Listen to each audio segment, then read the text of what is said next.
aula, pensando nas pessoas que eventualmente não participaram, né? Esse curso trata da harmonização entre os evangelhos. A gente, na primeira aula, que foi no dia 8 de março, a gente refletiu rapidamente sobre a importância dos evangélicos, é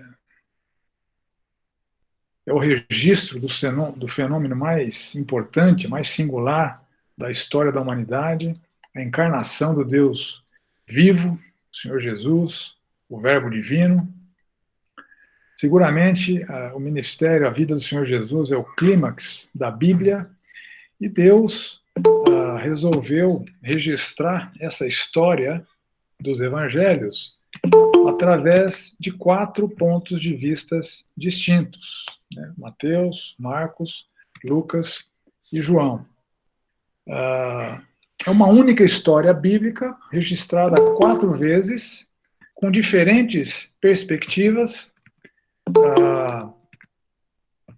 e essas diferentes perspectivas, na verdade, são complementares. A gente lendo os evangelhos em paralelo, nós ganhamos uma compreensão muito maior do todo, se comparado com a leitura individual de cada evangelho. Então, eu creio que isso foi intencional da parte de Deus, né? Enfatizar 4 vezes, 4 óticas diferentes, mediante a revelação do seu Santo Espírito, para que nós tenhamos essa que é a história mais importante da Bíblia, relatada minuciosamente pelos 4 evangelistas, e a gente é enriquecido com essa abordagem que Deus escolheu para a história do Senhor Jesus Cristo. Na primeira aula eu apresentei uma bibliografia para vocês, ela continua disponível lá no site da igreja, né, na apostila da primeira aula. Só lembrando que quando nós falarmos de harmonização cronológica, a gente vai utilizar um daqueles livros, né, a sequência proposta pelo George Knight. O livro dele é Uma Harmonia Simplificada dos 4 Evangelhos. Ele apresenta uma proposta de ordem cronológica. A gente vai ver essa harmonização da perspectiva desse autor. E eu compus um material e deixei disponível para vocês, onde os 4 evangelhos estão em paralelo, em ordem cronológica. Depois eu mostro para vocês. Nós fizemos algumas considerações de princípios e fundamentos no que tange à harmonização. A harmonização é um exercício necessário quando a gente está estudando os 4 evangelhos. Vários eventos estão registrados somente em um dos evangelhos. Vários eventos estão registrados em 2 ou 3 deles. Alguns eventos estão registrados nos 4 evangelhos. Há muita semelhança, muito mais semelhança entre Mateus, Marcos e Lucas, por isso que eles são chamados de evangelhos sinóticos, né? Ou seja, eles compartilham da mesma ótica. E nós, refletindo sobre o exercício de harmonização, nós consideramos a realidade de que autores distintos, com perspectivas distintas, produzem, inevitavelmente, registros distintos dos fatos, né? Nós fizemos alguns exercícios em sala de aula, né, para refletir nessa questão da necessidade de harmonização, e averiguamos juntos, naquela primeira aula, alguns princípios básicos e fundamentais para a gente fazer uma boa harmonia entre os evangelhos.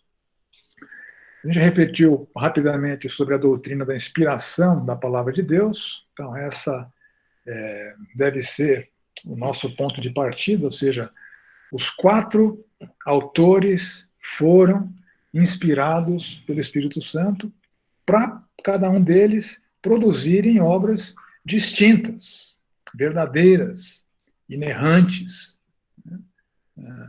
O fato de haver complementariedade entre as suas narrativas não anula o fato de que elas são harmônicas. Elas tratam dos mesmos eventos sob óticas distintas, e há tanto harmonia entre as narrativas quanto complementariedade.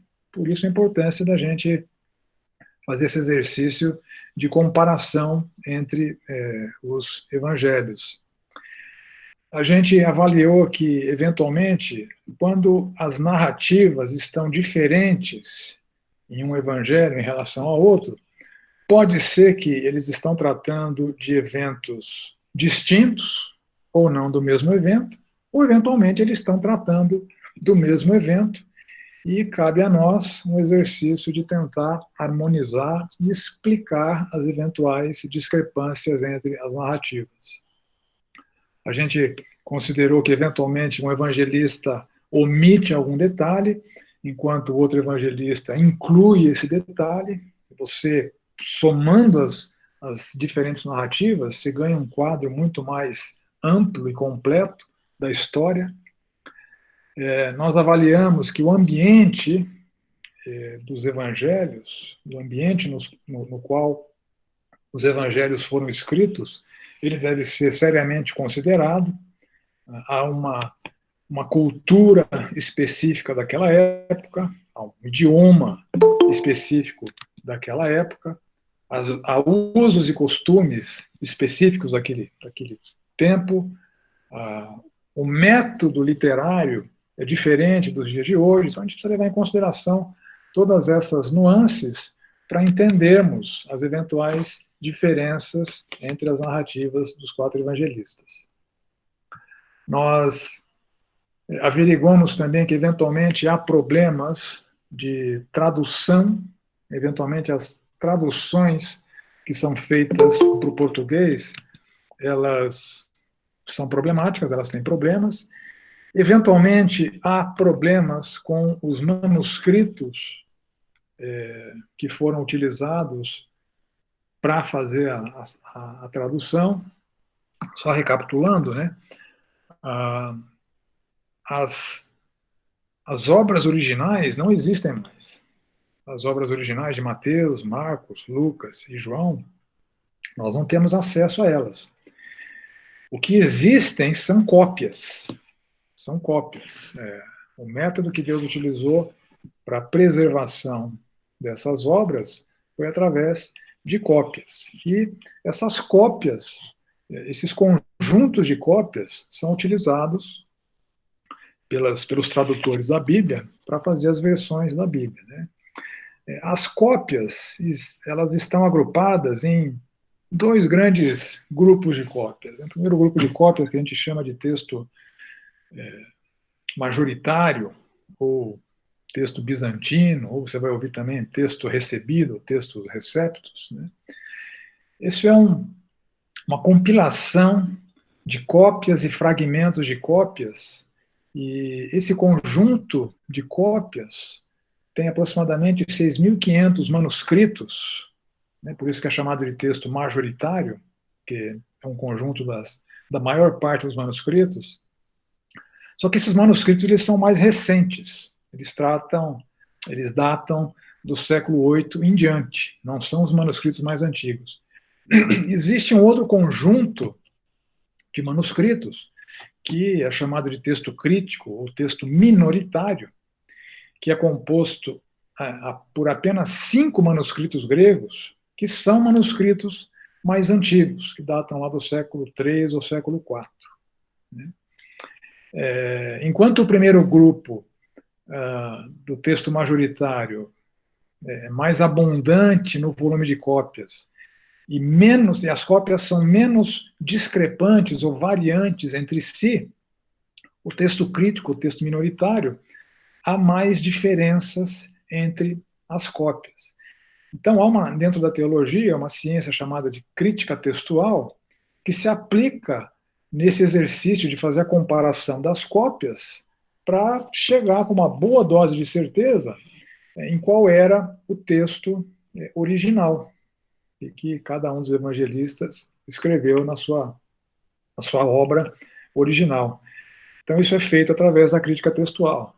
Mas, eventualmente, uma outra tradução leva em consideração um conjunto de manuscritos que tem algum problema, está faltando algum texto, o texto está inserido. Então, a gente vai levar em consideração essas informações também, quando estivermos fazendo a harmonização das obras. Né? Verificamos também que a ordem literária não é necessariamente a ordem cronológica. A ordem literária, a ordem que aparece, a ordem que os eventos aparecem nas narrativas, não é necessariamente a ordem cronológica. Por isso, quando a gente compara evangelhos, há eventuais passagens que narram certos fatos, e a sequência dos eventos é diferente entre os evangelhos. É por causa disso, porque essa ordem literária não é necessariamente a ordem cronológica. Então, a harmonização cronológica a gente fez com base naquele livro que eu recomendei para vocês. Né? Então, nesse curso a gente vai ver basicamente 3 tipos de harmonização. A organização das narrativas em uma provável sequência cronológica. Eu vou apresentar isso para vocês ou hoje ou na próxima aula, com os textos em paralelo e reorganizando a sequência literária numa sequência cronológica. Essa é uma primeira harmonização. Um segundo tipo de harmonização, a gente vai identificar detalhes diferentes entre as narrativas para ganhar uma compreensão mais ampla possível do conjunto das narrativas. Então, a gente vai considerar as similaridades e as diferenças de algumas narrativas. A gente vai comparar, um terceiro tipo de harmonização, comparar as aparentes discrepâncias entre algumas narrativas, procurando apresentar algumas hipóteses plausíveis para explicar essas discrepâncias, essas aparentes discrepâncias. Né? E, eventualmente, nós vamos também considerar alguns textos que têm gerado uma grande dificuldade de entendimento para facilitar a nossa compreensão dos evangelhos. Mesmo que, eventualmente, esse texto esteja num evangelho só, se ele for difícil de entender, ele vai fazer parte da nossa reflexão. Bom? Ok, com isso eu fiz uma breve recapitulação da primeira aula, e agora nós entramos, então, na nossa segunda aula. Vamos falar um pouquinho sobre o contexto histórico, cultural e geográfico que marcou a concepção e registro dessas 4 obras. Em primeiro lugar, uma pergunta que é importante de ser respondida é a seguinte: quais eram os idiomas falados na Palestina na época de Jesus? E em qual idioma Jesus se comunicava e ensinava? Para falar dos idiomas, é importante a gente lembrar um pouquinho daquele contexto histórico. Né? Quando o Senhor Jesus encarnou, veio ao mundo, o Império Romano dominava aquela região. E o Império Romano conquistou domínio daquela região a partir do Império Grego, né, com Alexandre o Grande, né, que tinha conquistado todo o mundo conhecido da época. Né. Os judeus, os israelitas, a língua clássica deles era o hebraico. É a língua predominante no Antigo Testamento. É a língua em que o Antigo Testamento foi predominantemente escrito. E, então, seguramente, o Senhor Jesus conhecia o hebraico. Apesar do domínio ser romano, apesar da herança grega, é plausível a gente considerar como fato que o Senhor Jesus conhecia o hebraico, nós temos evidências bíblicas disso, por exemplo, você pegar o texto de Lucas, no capítulo 4, a partir do verso 14, nós vemos o seguinte: então Jesus, no poder do Espírito, regressou para a Galiléia e a sua fama correu por toda a circunvizinhança. E ensinava nas sinagogas, sendo glorificado por todos. Indo para Nazaré, onde fora criado, entrou num sábado na sinagoga, segundo o seu costume, e levantou-se para ler. Então lhe deram um livro do profeta Isaías. E abrindo o livro, achou o lugar onde estava escrito: o Espírito do Senhor está sobre mim, pelo que me ungiu para evangelizar os pobres, enviou-me para proclamar libertação aos cativos e restauração da vista aos cegos, para pôr liberdade aos oprimidos e apregoar o ano aceitável do Senhor. Tendo fechado o livro, devolveu ao assistente, sentou-se, e todos na sinagoga tinham os olhos fitos nele. Então passou Jesus a dizer-lhes: hoje se cumpriu a escritura que acabais de ouvir. Então, nesse cenário que Lucas narra, quando o Senhor Jesus abre o livro do profeta Isaías, esse livro do profeta Isaías estava escrito em hebraico. O Senhor lê em hebraico. E todos nas sinagogas entendiam o hebraico. Então, o hebraico era a língua oficial de estudo bíblico. Era a língua usada no contexto das sinagogas. Já fora desse ambiente, entre o povão, a língua predominante era o aramaico, e não o hebraico. O aramaico se consolidou como língua naquela região depois dos domínios e exílios que foram sucessivamente impostos tanto pela Síria quanto pela Babilônia, a Israel e a Judá. Então, antes dos romanos, antes dos gregos, houve a dominação por parte da Síria e a dominação por parte da Babilônia, e aconteceu que o aramaico, nesse contexto, acabou substituindo o hebraico no linguajar popular. Inclusive, partes do Antigo Testamento, partes de Esdras e de Daniel, estão em aramaico no Antigo Testamento.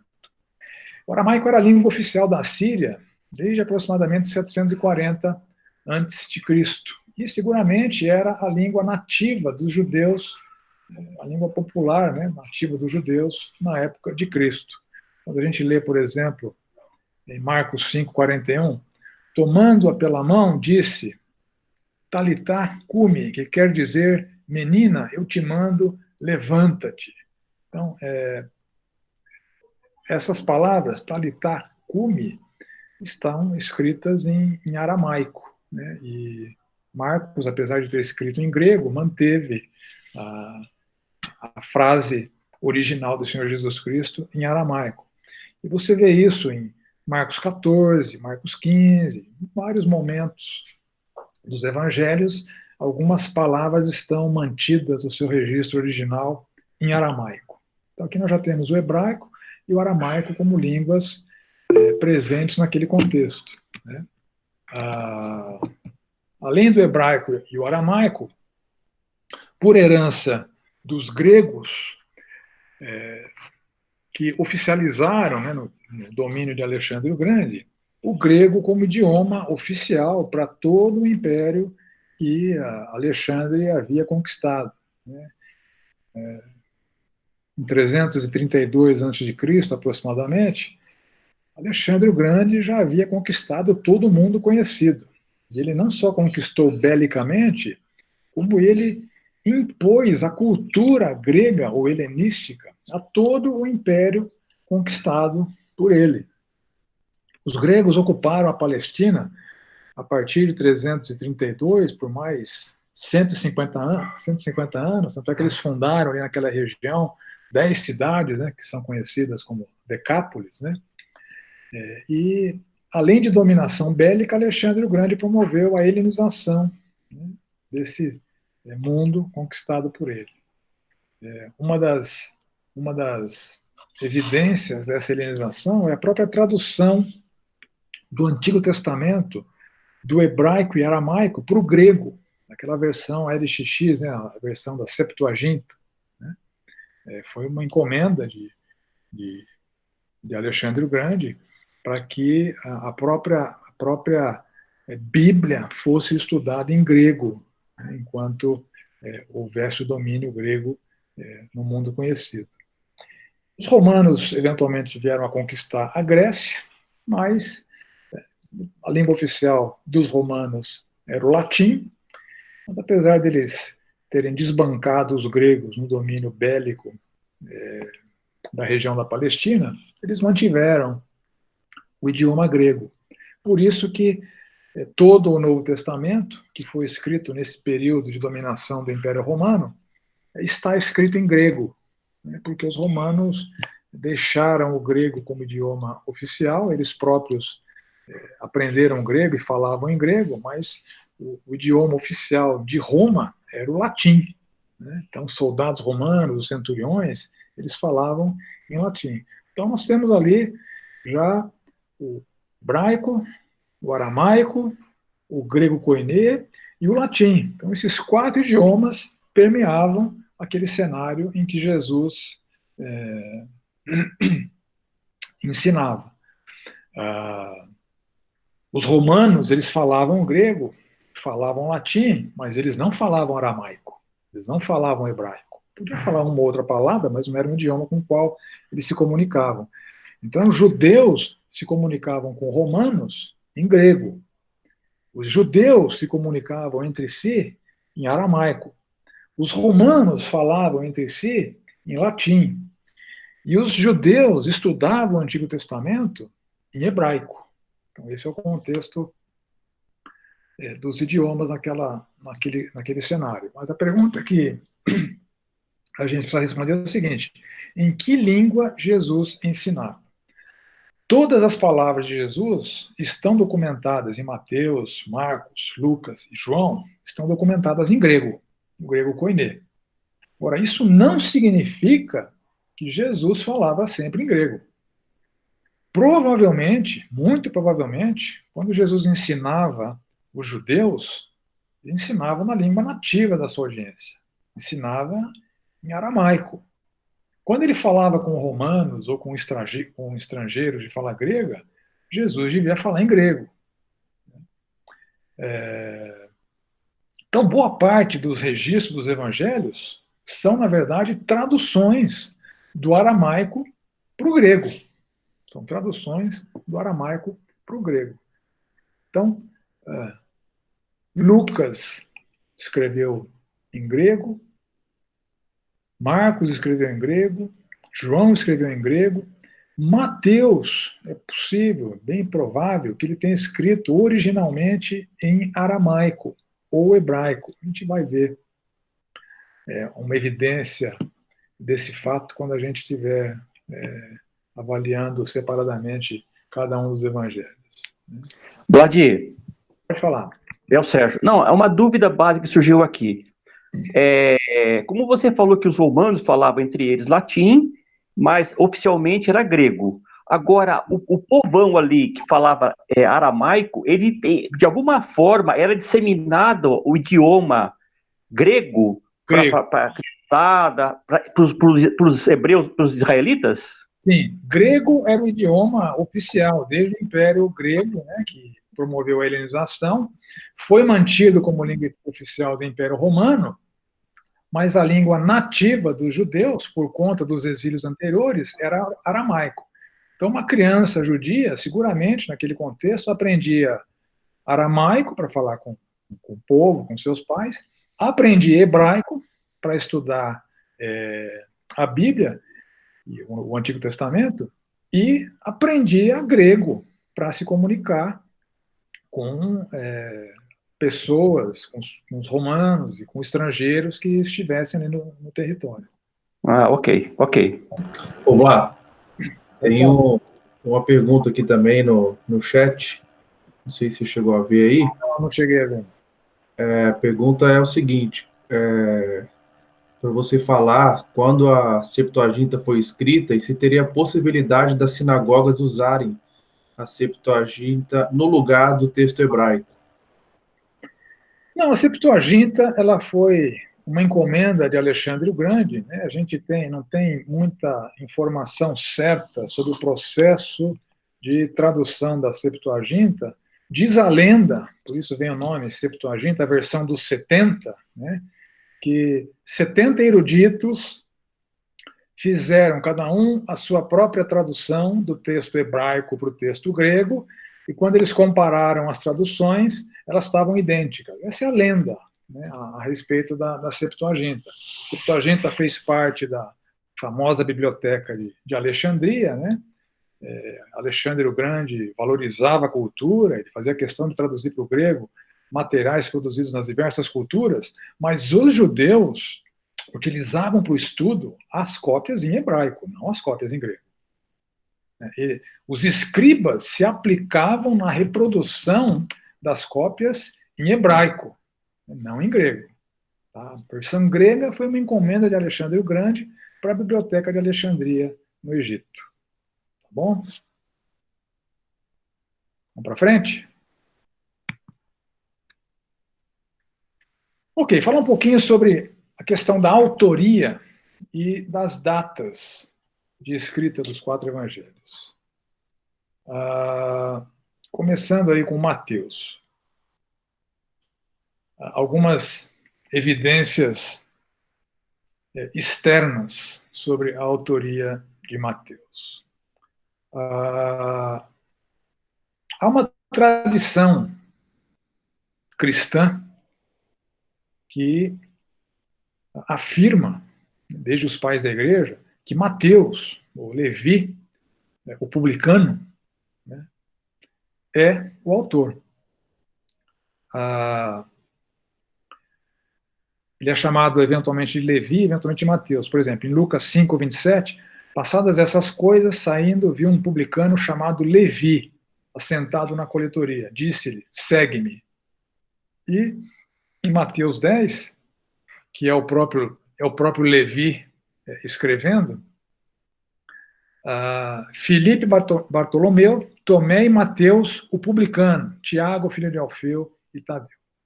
Então, Mateus, ou Levi, é o autor, segundo a tradição cristã, deste evangelho. Os próprios manuscritos trazem na sua introdução que é de acordo com Mateus, né? Mas a evidência externa é que a tradição dos pais da igreja afirmam isso. Então, vários pais da igreja afirmam isso. Escritos de Clemente, de Policarpo, de Justino Mártir, né, do primeiro e do segundo séculos, afirmam que Mateus é o autor da epístola. E, especificamente, um camarada chamado Pápias, que era bispo de Hierápolis. Hierápolis era uma cidade localizada, que é hoje a Turquia, nos tempos bíblicos, ali na Ásia Menor. Se lembrar das cidades descritas no Apocalipse, né? Éfeso, Esmirna, Pérgamo, Tiatira, Sardes, Filadélfia, Laodiceia. Então, eram cidades que formavam uma letra U invertida, né, ali na Ásia Menor, e essa última cidade, Laodiceia, ficava pertinho de Hierápolis e pertinho de Colossos. Então, Pápias era bispo de Hierápolis, essa cidade ali da Ásia Menor, que tinha, né, o cristianismo se consolidou ali, né, como se consolidou em Colossos, né, em Laodiceia, em todas essas cidades. Pápias deixou escrito uma obra sua, né, que a gente tem hoje somente fragmentos dessa obra. A obra de Pápias é a Exposição dos Oráculos do Senhor. E Pápias cita uma versão em hebraico ou aramaico do Evangelho de Mateus. Então, originalmente, Mateus teria escrito, segundo Pápias, ou em hebraico ou aramaico. Pápias não é muito preciso. Pápias diz o seguinte: Mateus juntou os oráculos do Senhor na linguagem dos hebreus. E cada um interpreta os seus escritos da melhor maneira possível.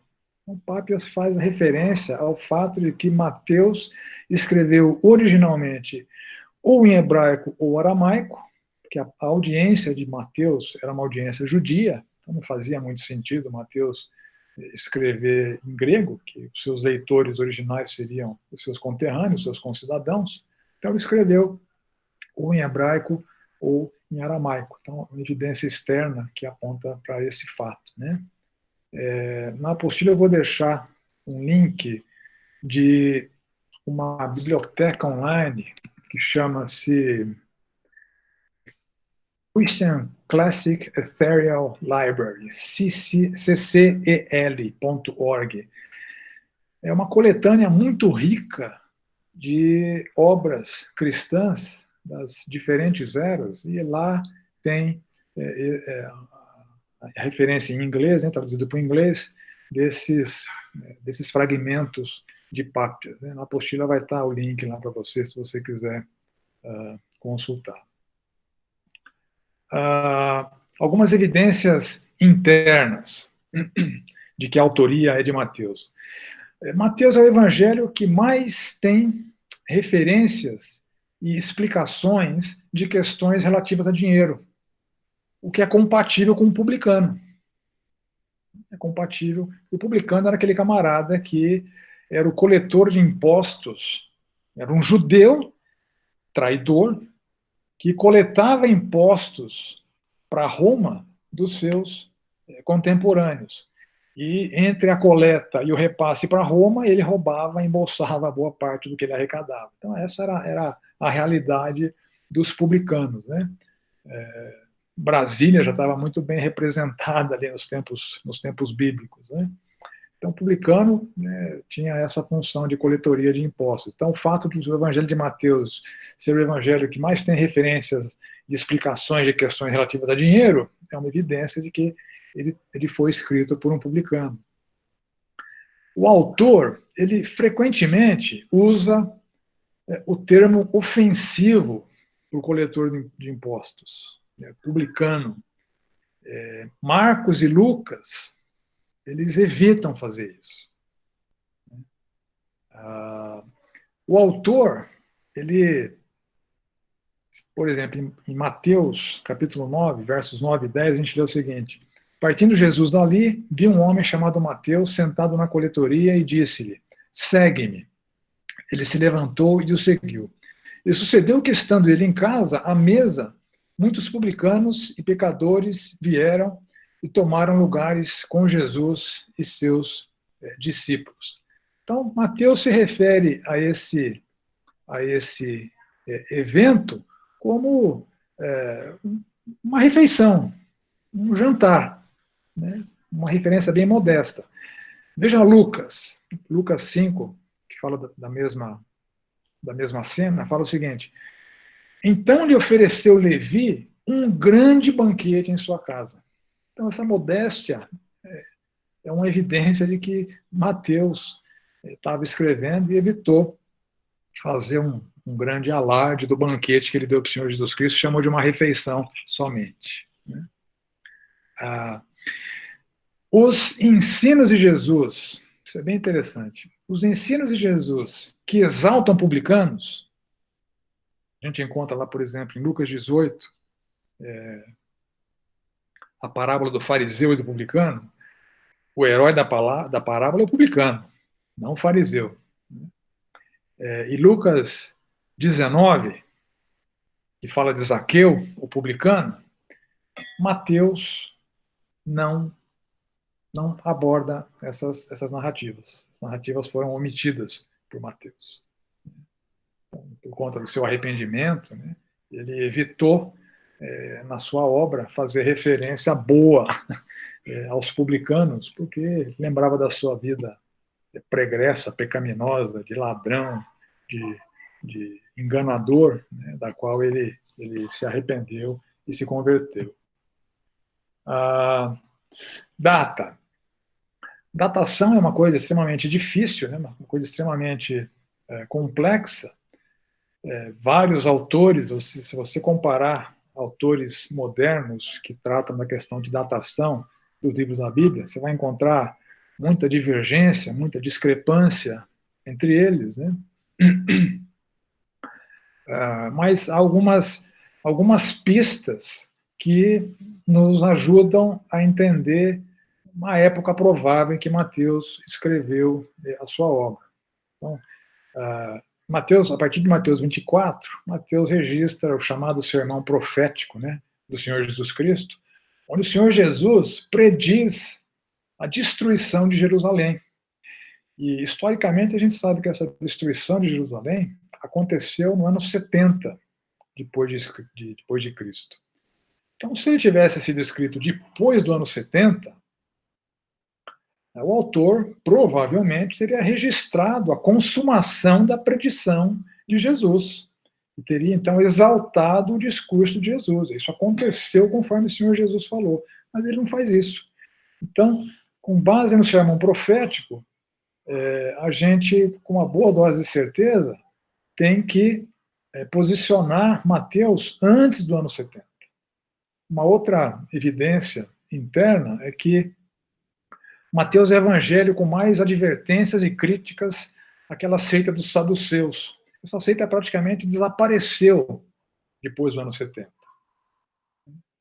Então, é bem provável que ele tenha sido escrito antes do ano 70.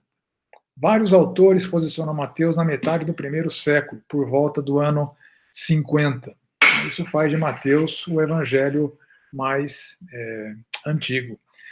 Há alguns autores que fazem algumas suposições, comparando os evangelhos, que Mateus teria usado Marcos, que foi escrito em 65 depois de Cristo. São especulações inconsistentes. Não faz sentido Mateus, que foi testemunha ocular, ter se baseado no manuscrito de Marcos, que foi produzido a partir dos relatos de Pedro, mas que Marcos não foi testemunha ocular. Então, a hipótese mais provável é que Mateus é original e Marcos e Lucas eventualmente se basearam em Mateus para compor a sua narrativa. Vladimir, é o Sérgio Cabestré. Só uma coisa, voltando um pouquinho ao ponto anterior, sobre o estilo, não sei se eu chamo estilo literário que Mateus escrevia, ele omitia algumas coisas, na palavra acho que não omitia, né? Como ele era um publicano e se falava muito de dinheiro, uma coisa que eu estou pensando aqui, dado que, vê se isso é um contraponto, é uma controvérsia, dado que toda a Bíblia foi inspirada por Deus, inclusive os evangelhos, como que ele pode, você falou assim, às vezes ele não levou muito em conta isso, naquele banquete ele omitiu algumas coisas, não sei se é a palavra omitir, onde eu quero chegar? Se tudo é inspirado por Deus, mas tem uma decisão dele, e se eu ponho e se eu não ponho, entendeu o que eu quero dizer? Sim. A doutrina da inspiração, Sérgio, ela advoga que não que o Espírito Santo ditou palavra por palavra. Isso definitivamente não aconteceu, porque, se você comparar o grego de Lucas, o médico, é um grego muito mais rebuscado do que o grego de Pedro, né, o grego de Mateus. Então, no processo de inspiração, o Espírito Santo não soprava palavra por palavra. O Espírito Santo orientava o autor inspirado para que, usando os seus conhecimentos, usando as suas memórias, ele pudesse fazer o registro das verdades de Deus sem erros. Sem problemas doutrinários, de maneira que a verdade estivesse bem documentada. Então, a doutrina da inspiração não fala que o Espírito Santo ditou palavra por palavra, porque isso de fato não aconteceu. Perfeito. Os estilos literários, eles são distintos, né? Então, cada autor inspirado escreveu orientado pelo Espírito Santo, mas com os seus limites pessoais, os seus limites, os seus recursos literários, a quantidade de vocábulos que ele poderia utilizar. O grego de Paulo é muito mais rico que o grego de Pedro. Então, as características individuais foram preservadas, as memórias individuais foram utilizadas, mas o Espírito Santo supervisionou o processo de documentação de maneira que nós temos a verdade revelada sem erros. Essa Perfeito. É a doutrina da inspiração. Tá bom? Ok, obrigado. Nada. Ok, Marcos, então. Marcos, ou João Marcos, né? Ele é filho de Maria, que hospedou Pedro. Isso a gente vê lá em Atos 5, Atos 12. A gente lê o seguinte, a partir do verso 5. Pedro, pois, estava guardado no cárcere. Mas havia oração incessante a Deus por parte da igreja a favor dele. Quando Herodes estava para apresentá-lo naquela mesma noite, Pedro dormia entre dois soldados acorrentado, com 2 cadeias e sentinelas à porta guardavam o cárcere. Eis, porém, que sobreveio um anjo do Senhor, e uma luz iluminou a prisão. E tocando ele o lado de Pedro, despertou, dizendo: levanta-te depressa. Então as cadeias caíram-lhe das mãos. Disse-lhe o anjo: cinge-te e calça as sandálias. E assim o fez. Disse-lhe mais: põe a capa e segue-me. Então, saindo, o seguia, não sabendo que era real o que se fazia por meio do anjo. Parecia-lhe antes uma visão. Depois de terem passado a primeira e a segunda sentinela, chegaram ao portão de ferro que dava para a cidade, o qual se lhe abriu automaticamente. E saindo, enveredaram por uma rua, logo adiante o anjo se apartou dele. Então Pedro, caindo em si, disse: agora sei verdadeiramente que o Senhor enviou o seu anjo e me livrou da mão de Herodes e de toda a expectativa do povo judaico. Considerando ele a sua situação, resolveu ir à casa de Maria, mãe de João, cognominado Marcos, onde muitas pessoas estavam congregadas e oravam. Então, Marcos, ou João Marcos, é esse camarada que aparece várias vezes em Atos, né? Que era um filho espiritual de Pedro. No capítulo 5 de 1 Pedro, ele fala o seguinte: aquele que se encontra em Babilônia, também eleita, vos saúda, como igualmente o meu filho Marcos. Então, possivelmente Marcos se converteu com Pedro, andou bastante com Pedro. Ele era também o primo de Barnabé. Em Colossenses 4, a partir do verso 10, saúda-vos Aristarco, prisioneiro comigo, e Marcos, o primo de Barnabé, sobre quem recebesses instruções, se ele for ter convosco, acolhei-o. Então, Paulo recomendando a Marcos, ou João Marcos, esse primo de Barnabé, que acompanhou Barnabé e Paulo em viagem missionária, né? A gente vê lá em Atos 13, em Atos 15. João Marcos foi a causa do desentendimento entre Paulo e Barnabé, está narrado lá em Atos 15, dos versos 35 a 41. E apesar de Paulo não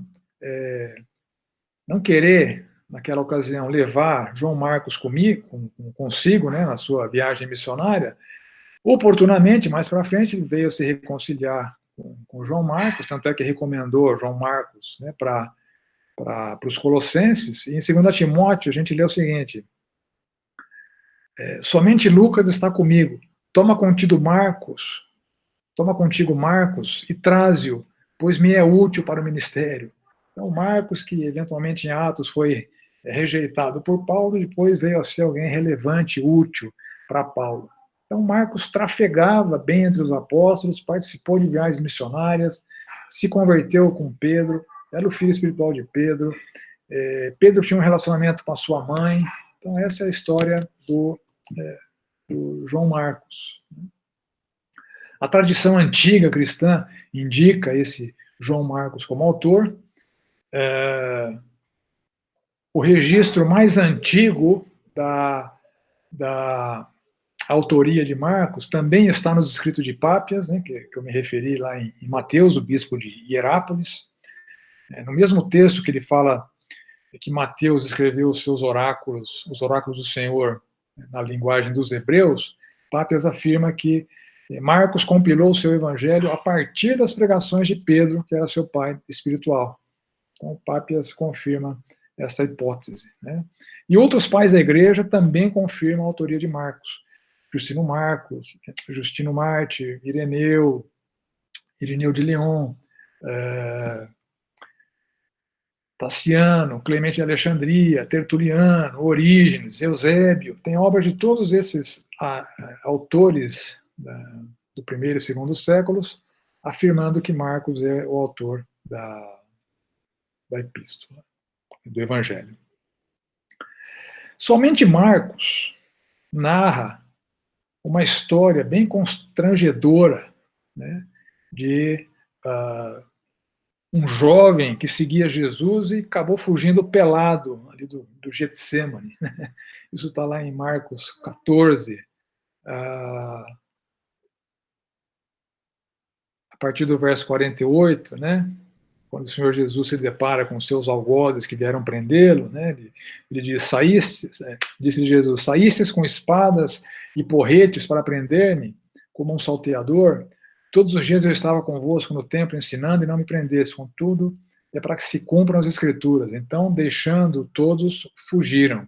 Seguia um jovem coberto unicamente com um lençol, e lançaram-lhe a mão, mas ele, largando o lençol, fugiu desnudo. Então, essa cena constrangedora que os outros evangelistas omitiram, Marcos não teve problema de colocar no seu evangelho. Possivelmente era ele próprio. Marcos era um judeu palestino, e há evidências na sua obra de que o autor de Marcos tinha conhecimento do aramaico, né? Embora ele tenha escrito em grego, ele faz referência a várias palavras em aramaico, em Marcos 5, por exemplo, 41, tomando-a pela mão, disse-lhe talitá cumi, né? Eu já li esse texto, né? Está em aramaico. Em Marcos 14, Abba, Pai. Em Marcos 15, Eloi, Eloi, lama sabachthani. Então ele registrou várias palavras de Jesus em aramaico. Então seguramente o autor desse evangelho era um judeu palestino. João Marcos era um judeu palestino. O João Marcos conhecia de maneira detalhada aquele cenáculo, né, que foi o cenário da última ceia, um salão de hóspedes, né, que foi o cenário da última ceia. Em Marcos 14 a gente lê: digam ao dono da casa em que ele entrar. O mestre pergunta: onde é meu salão de hóspedes, no qual poderei comer a Páscoa com meus discípulos? E lhes mostrará uma ampla sala no andar superior, mobiliada e pronta. Façam ali os preparativos para nós. Então, possivelmente, esse ambiente, isso é uma especulação, né, mas é bem plausível, era, na verdade, na casa da sua mãe, né, que hospedou Pedro, né, e que também foi, teoricamente, o palco, né, o cenário aqui da última ceia. Né.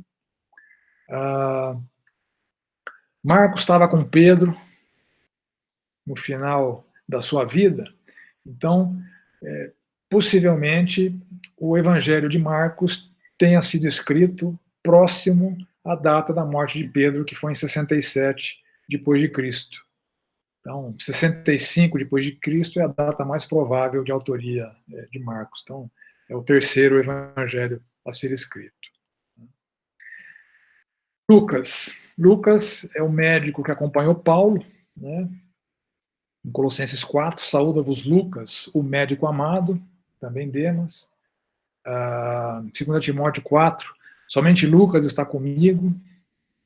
Filemão 24,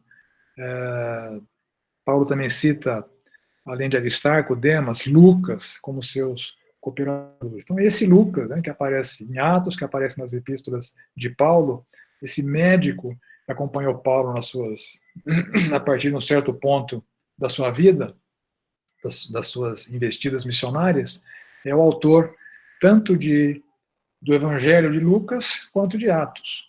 O que faz de Lucas, em volume de escrita, o maior escritor do Novo Testamento. Somando Lucas e Atos, Lucas escreveu mais do que Paulo, escreveu mais do que qualquer outro autor do Novo Testamento.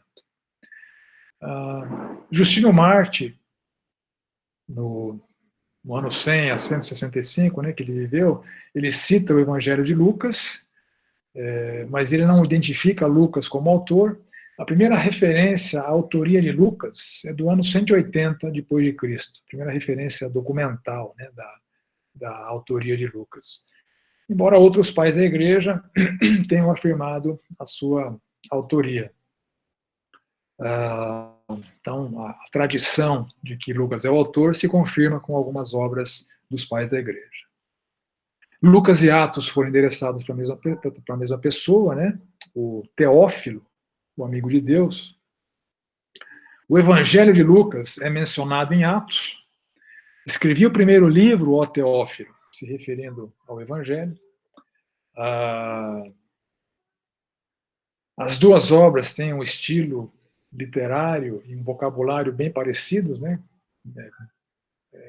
Não há disputas que tenham sido escritas pelo mesmo autor, que é Lucas, né?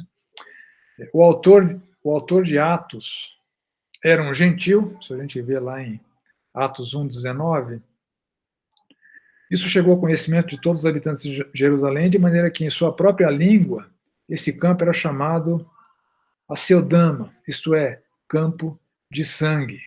Então, Lucas era um gentil, ele não era um judeu, porque faz referência aos habitantes de Jerusalém na sua própria língua, que não era a língua dele, Lucas. Somente Lucas traz uma abundância de termos médicos, alguns bem mais técnicos. Por exemplo, em Lucas 4:38, a gente lê o seguinte: deixando ele a sinagoga, foi para a casa de Simão. Ora, a sogra de Simão achava-se enferma, com febre muito alta. Então, um linguajar médico, né, que descreve isso. No capítulo 5, verso 12, veio à sua presença um homem coberto de lepra, né, a cobertura, a intensidade, a extensão da lepra. Em Atos 28:8, aconteceu estar de cama enfermo de febres e disenteria. Olha o detalhe do diagnóstico, né? Isso corrobora a hipótese de que o médico escreveu o livro de Atos, né? Companheiro de Paulo, Atos 19, Atos 16, a gente vê que a partir de um certo ponto de Atos, Lucas passa a escrever, ao invés de a terceira pessoa, ele passa a escrever na primeira pessoa, né? Imediatamente, Atos 16:10, procuramos partir para aquele destino, concluindo que Deus nos havia chamado para lhes anunciar o Evangelho. Então, aqui, Lucas passa a ser um protagonista da proclamação do Evangelho em Atos, né? Coisa que antes desse ponto ele narrava na terceira pessoa, né? Paulo fez, eles fizeram, e a partir de agora, de Atos 16, nós fizemos, nós partimos, e assim por diante. A data mais provável é 58 a 59 depois de Cristo, né, antes da viagem de Lucas com Paulo a Roma, e é então o segundo evangelho a ser escrito, depois de Mateus, antes de Marcos e de João. Vladir, desculpa, rapidinho. Eu não sei se eu perdi, você falou que ele é gentil, mas qual que é a origem dele? Você falou ou não? Não sei se eu perdi. A gente não sabe exatamente. Ele não era judeu, né? Ele era um gentil. Agora, a gente não tem muita informação. Pelo menos eu não encontrei nada sobre onde é que ele teria nascido, né? A gente sabe que Paulo, por exemplo, nasceu em Tarso, né? A gente, pelo menos eu não encontrei. Ok. Mas ele não era um judeu, né? Ele era um gentil. Tá? Uhum. E finalizando, João, né? Evidências externas, também os pais da igreja confirmam a autoria de João, Clemente, Policarpo, Inácio, Justino Marte, Ireneu, Clemente de Alexandria, Taciano, Tertuliano e outros pais da igreja, nas suas obras, afirmam que João é o autor do Evangelho. João se identifica, né, João 21. Então Pedro, voltando-se, viu que também ia seguindo o discípulo a quem Jesus amava, o qual na ceia se reclinara sobre o peito de Jesus e perguntara: Senhor, quem é o traidor? Vendo, pois, foi João que fez isso, né? Vendo, pois, Pedro perguntou a Jesus: e quanto a este, João, né? Respondeu Jesus: se eu quero que ele permaneça até que eu venha, o que te importa? Quanto a ti, segue-me. Ele era o discípulo amado, né? Era o mais jovem dos discípulos. O Senhor Jesus tinha um carinho muito, muito especial para com João. Ele era o irmão de Tiago, né? Tiago, o filho de Zebedeu, e João, seu irmão. Né? Então, Tiago, seu irmão mais velho, também chamados de Boanerges, né? Os filhos do trovão, os cabra macho, bravo, né? Que foram assim identificados, né, nos evangelhos. Segundo um camarada de Éfeso, um bispo de Éfeso, chamado Polícrates, João morreu em Éfeso, aos 94 anos, no ano 103 de Cristo. Isso, fazendo as contas, João tinha, na data da morte do Senhor Jesus Cristo, João tinha somente 24 anos. Então, tinha cerca de 20 anos quando o Senhor Jesus o chamou para ser um dos seus discípulos.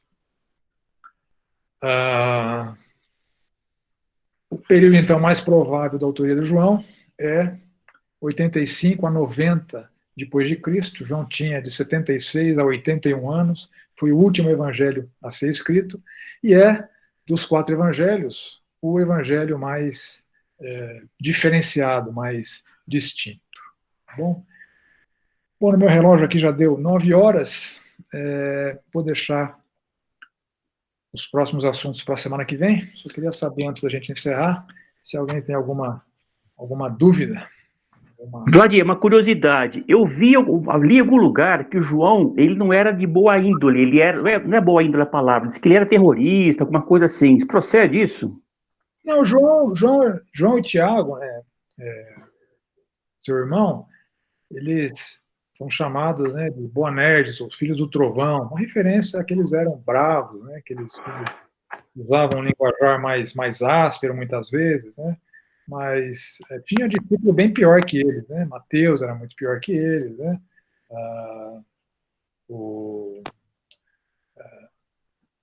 tinha um dos discípulos, né, que era um zelote, né, os zelotes eram terroristas, né, mas não é o caso de João, não. Os zelotes eram ok. que lutavam contra Roma e luta armada, etc., né, os camaradas mais radicais. Então não é o caso de João, não. João só perguntou para Jesus se queria que descesse fogo do céu para calar uns caras uma época. Camarada, camarada bravo, né, mas ele e o seu irmão. Mais alguma pergunta?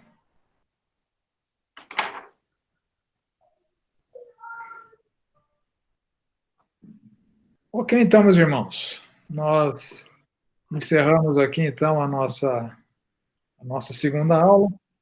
Semana que vem a gente continua a partir de onde eu parei aqui, tá bom? Vamos orar para Ok, Vlad, aprovado, foi bem, sem problemas. Deu para ouvir bem? Passou. Foi tranquilo. Tá ótimo, então. Muito bom. Vamos aprendendo junto, hein? Oremos, então. Obrigado, Senhor, pelo tempo de averiguação desses detalhes que são enriquecedores e amplificam a nossa compreensão da Tua verdade. Que o Senhor continue a nos abençoar ao longo desse curso e cuidar de nossas vidas nesse período tão problemático em que vivemos. O Senhor nos ensine a dependência do Senhor, nos ensine a sabedoria e que o Senhor cuide de nós, cada um de nós, proteja a Tua igreja, é o que eu peço no nome do Senhor Jesus. Amém. Amém. Valeu, meus irmãos. Fiquem com Deus. Semana que vem. Obrigado, Vlad. Obrigado, Vlad. Grande abraço para todos. Vlad. Obrigado, Vlad. Um abraço.